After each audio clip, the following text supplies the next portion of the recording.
Alhamdulillah, ya kita akan melanjutkan pembahasan tentang integral tentu. Kali ini kita akan membahas tentang integral tentu menggunakan jumlah Riemann. Ya, jumlah Riemann yang sudah kita pelajari sebelumnya tadi, nah akan kita gunakan dan kita arahkan menuju ke integral tentu pada materi ini, gitu ya.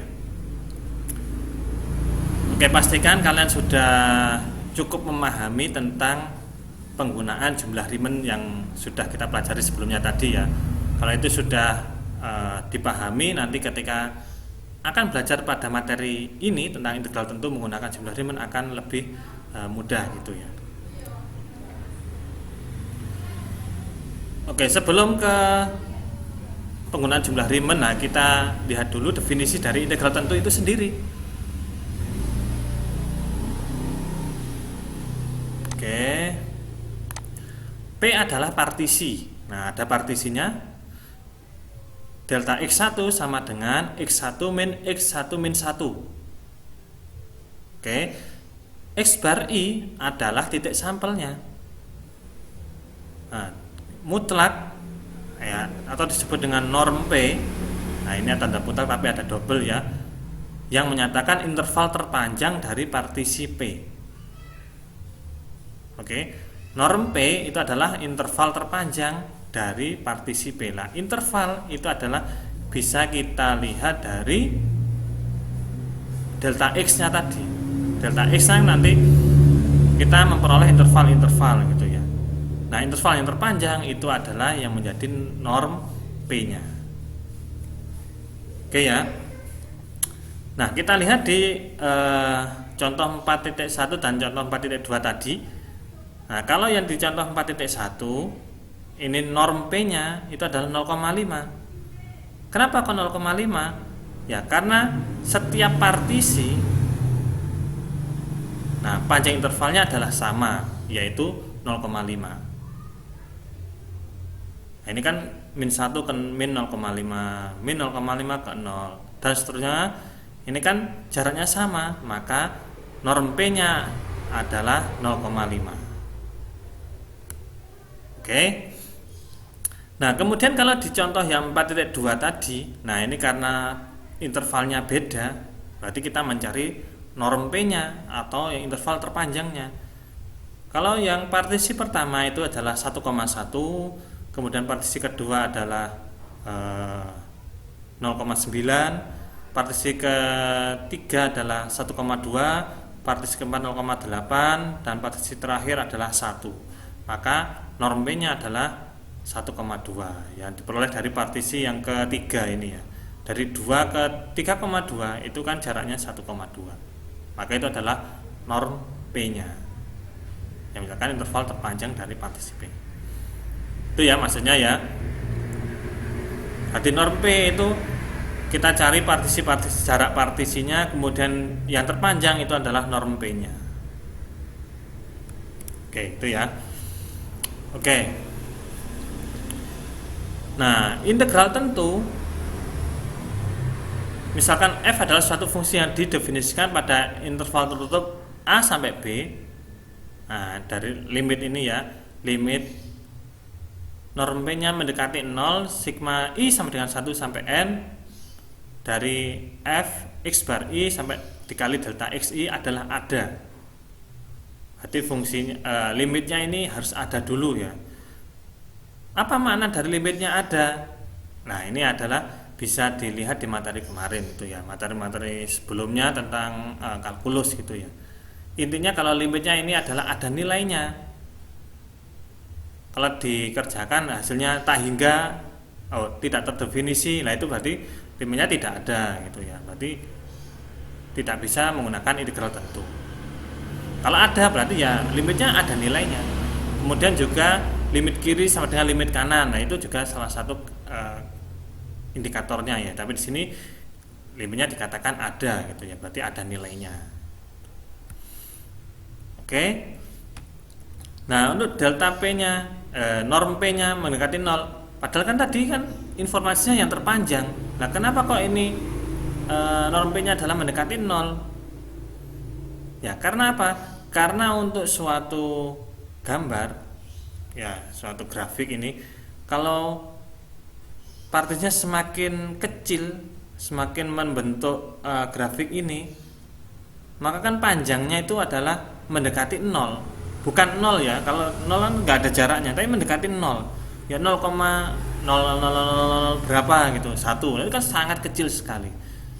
Karena saking kecilnya, maka jaraknya adalah tidak sampai melebihi seperti ini. Nah, ini kan melebihi grafik. Ini kurang dari grafik, ini melebihi grafik. Nah, ini kan nanti hasilnya kan kurang sesuai ya.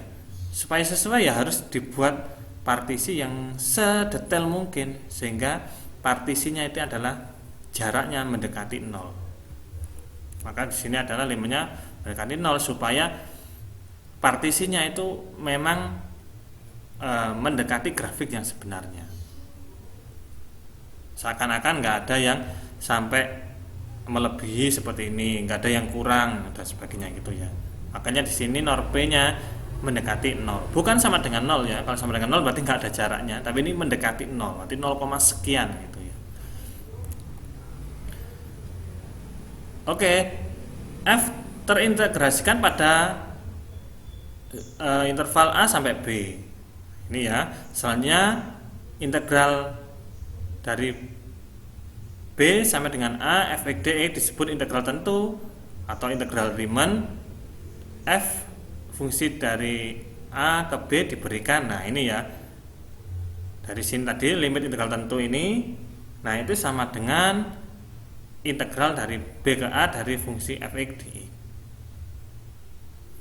Jadi dari integral pengertian limit ini bisa dikerjakan dengan simbol lain, yaitu dengan integral tentu. Nah, yang membedakan integral dengan integral tentu itu apa? Nah, kalau integral yang secara umum itu adalah tidak ada batasannya. Berarti A sampai B ini tidak ada. Jadi integral f(x) dx saja itu integral secara umumnya. Kalau integral tentu berarti batasnya sudah diketahui. Ini batasnya sampai dari A sampai B saja. Nah, itu integral tentu. Oke. Nah, dari sini silakan mengerjakan latihan 3 ini mengubah bentuk limit menjadi bentuk integral tentu tadi. Oke, di sini ya perhatikan cara mengubah bentuk limit menjadi integral. Yang pertama adalah ini ya, f(x bar i). Nah, ini kita ambil fungsinya, nah, kita ganti dengan fx. Oke.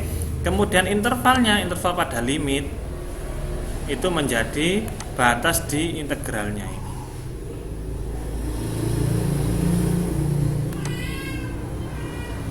Nah, itu ya. Jadi yang pertama adalah fx bar i, fungsi f bar i-nya itu menjadi fx, kemudian intervalnya menjadi batas di integralnya. Itu ya. Nah, kita belajar mengubah dulu dari limit ke integral. Oke, sini ada latihan 3A dan B. Itu ya, silahkan dicoba untuk mengubah dari simbol limit menjadi simbol integral tentu tadi. Oke, sekarang setelah kita bisa mengubah ke bentuk integral, nah sekarang tentukan nilai dari integral dari min 2 sampai 3 dari fungsi x plus 3 dx.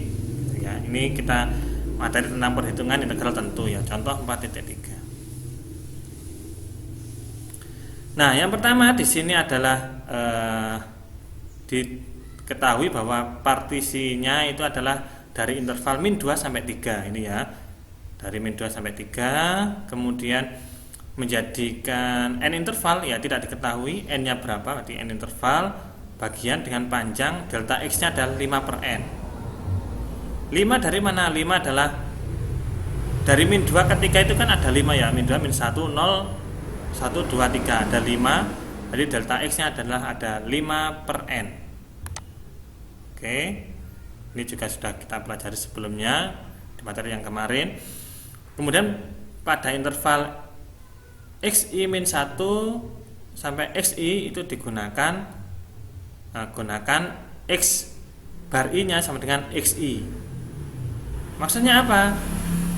Ya pada interval XI min 1 sama XI, misal ini ya intervalnya, misal pada ini ya, misal ini adalah partisinya, padahal kan ini bukan ya, misal ini ya dari min 2 sampai min 1, maka gunakan X bar I nya adalah XI. Nah misal kita menggunakan X1, nah berarti nilai X bar nya adalah min 2. Kalau X2 berarti, oh ini X0 ya, bukan, berarti ini X1 ini pakai min 1, pakai 0, pakai 1. Nah ini X bar I sama dengan XI. Kalau X1 berarti X bar 1 sama dengan X1 gitu ya, sama dengan garisnya itu sendiri itu. Oke. Nah kemudian dari sini ya, X0 nya adalah min 2, kemudian Xn nya sama dengan 3. Nah X1 nya, X1 sama dengan min 2. Min 2 dari mana? Min 2 adalah dari X0 nya, berarti nanti tergantung ya.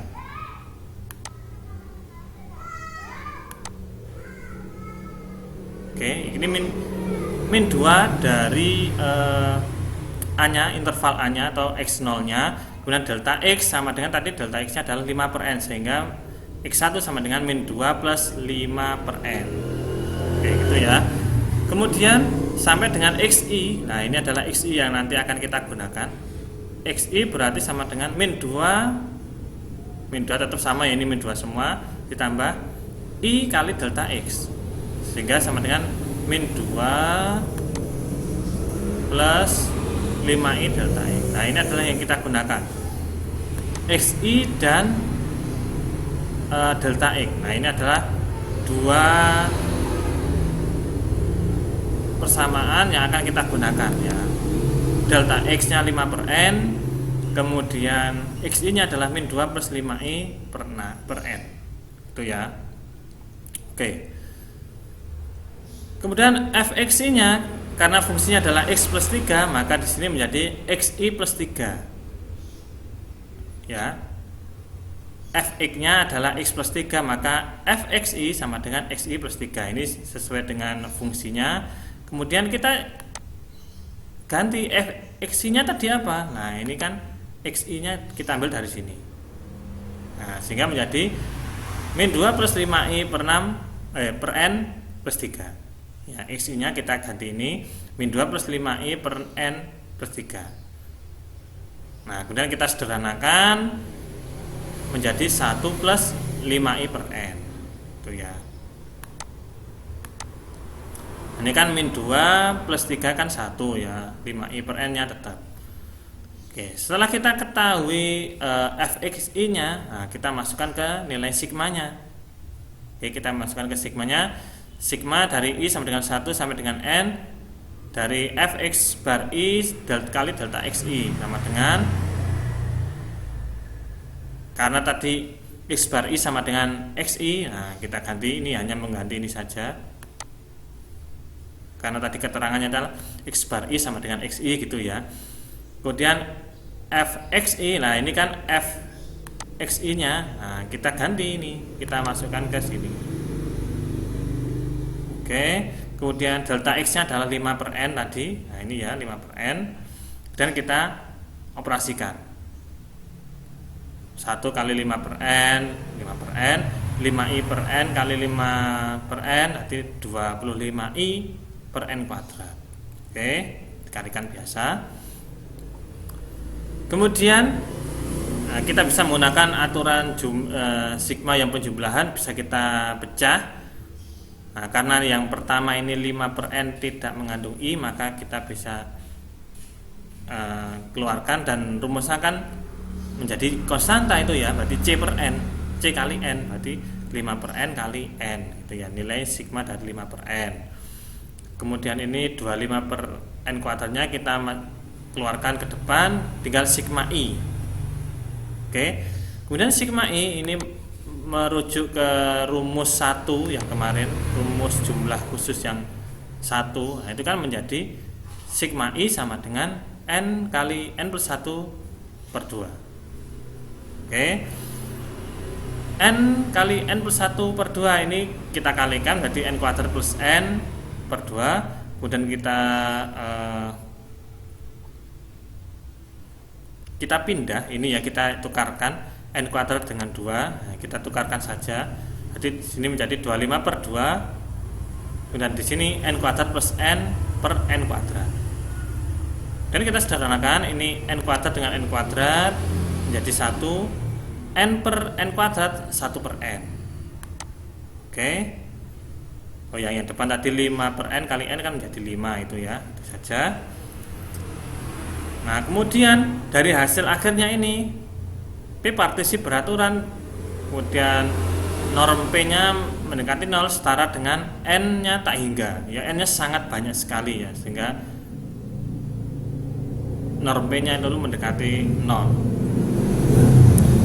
Sehingga ketika diubah menjadi integral ini seperti soalnya, kemudian ini menjadi limitnya sama dengan limit N mendekati 0 pada nilai sigmanya tadi. Nah, sigmanya tadi seperti apa? Menjadi 5 plus 25 per 2 ini ya, kali 1 plus 1 per N. Oke. Kemudian ini 25 per 2 nya kita kalikan ke dalam kurung ini ya, menjadi 25 per 2 kali 1, 25 per 2, 25 per 2 kali 1 per N, 25 per 2N. Oke, 5 plus 25 per 2 kita operasikan menjadi ini 35 per 2. Ini dari sini ya, karena sama-sama sudah ketemu nilainya. Ini 25 per 2N tetap. Kemudian ketika N mendekati tak hingga, maka nilai dari 25 per 2N ini adalah sama dengan 0 gitu ya. Hingga sama dengan 35 per 2 nilai dari limitnya ya, sehingga nilai dari integral dari min 2 sampai 3 dari X plus 3 dx adalah 35 per 2 gitu ya. Oke itu ya. Nah ini contoh yang berikutnya tentang contoh 4.4. Ini masih sama tentang integral dan cara pengerjaannya juga sama gitu ya. Hanya mungkin yang berbeda adalah intervalnya dan juga fungsinya gitu ya. Nah kita tentukan dulu intervalnya, yaitu dari min 1 sampai 3. Kemudian delta X nya adalah 4 per N. 4 dari mana? Dari min 1 ya, 0, 1, 2, 3 berarti 4 per N. Kemudian X bar I nya sama dengan X1 sama ya, gambarnya seperti ini ya. Ini dari min 1, ini min 1 sampai dengan 3 ya. Jadi luasnya ini adalah yang jadi warna biru ini yang kita cari. Oke. Nah, X0 nya adalah min 1 dari interval yang kiri, yaitu min 1 tadi. Sehingga terus sampai ketemu kita cari XI nya. XI sama dengan min 1 plus I delta X. Delta X nya adalah 4 per N tadi, berarti sehingga menjadi min 1 plus 4I per N. Oke, ini XI nya, kemudian ini adalah delta X nya. Nah, ini adalah yang akan kita gunakan ya. Oke, kita cari fx-nya terlebih dahulu. fxi nya xi, nah kita masukkan ini min 1 plus 4i per n nya, masukkan pada dalam fungsi 2x kuadrat min 8. Nah, kemudian kita operasikan, kita sederhanakan, ketemu ini ya, 32i kuadrat per n kuadrat min 16i per n min 6. Setelah kita sederhanakan. Nah setelah itu kita masukkan ke dalam sigma.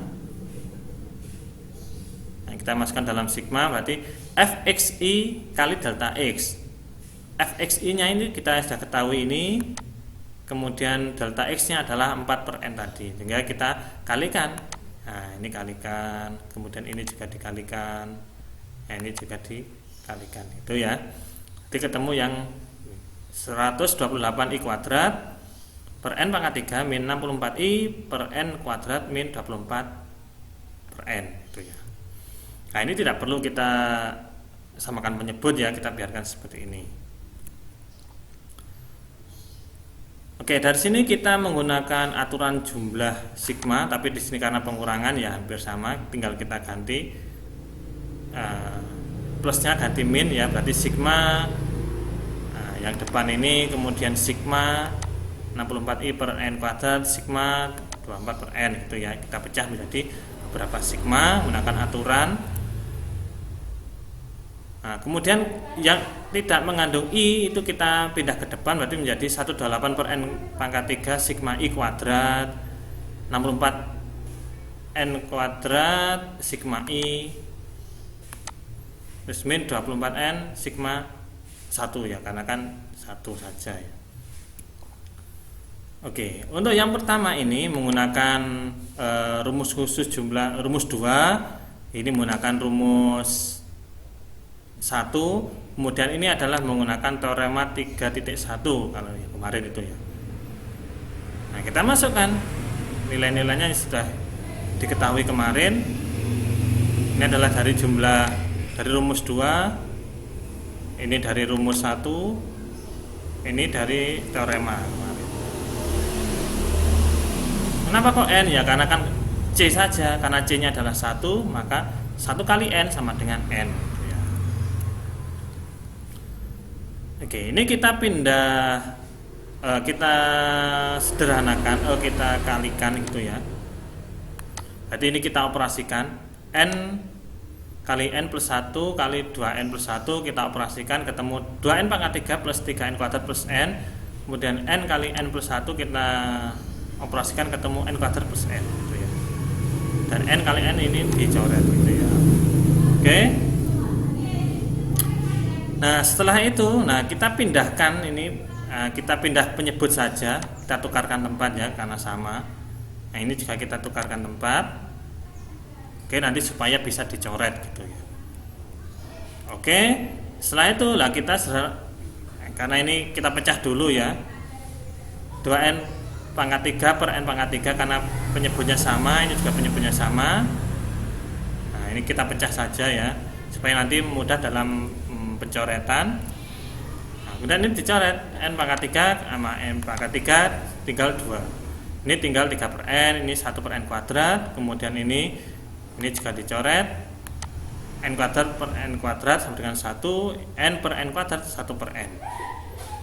Nah, ini adalah yang akan kita gunakan itu ya.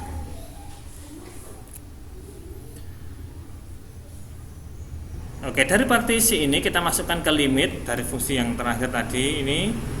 Nah, ini kita masukkan ke limit. Nah, ke limit n mendekati tak hingga dari yang tadi sudah kita temukan tadi. Nah, kemudian yang ada penyebutnya n karena n mendekati tak hingga, maka ini bernilai 0. Ini juga 0. Ini 0.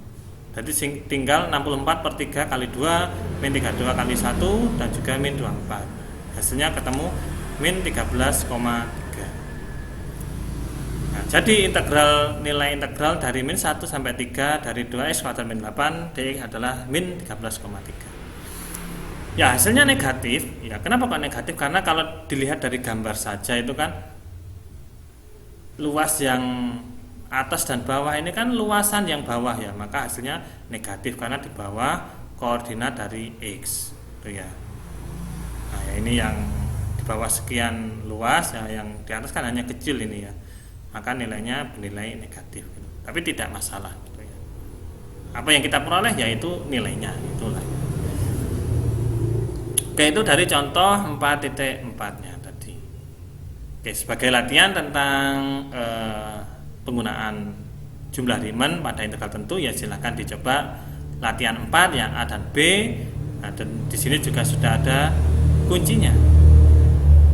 Kalau jawabannya sudah ketemu seperti ini ya, kemungkinan besar perhitungannya sudah benar gitu ya.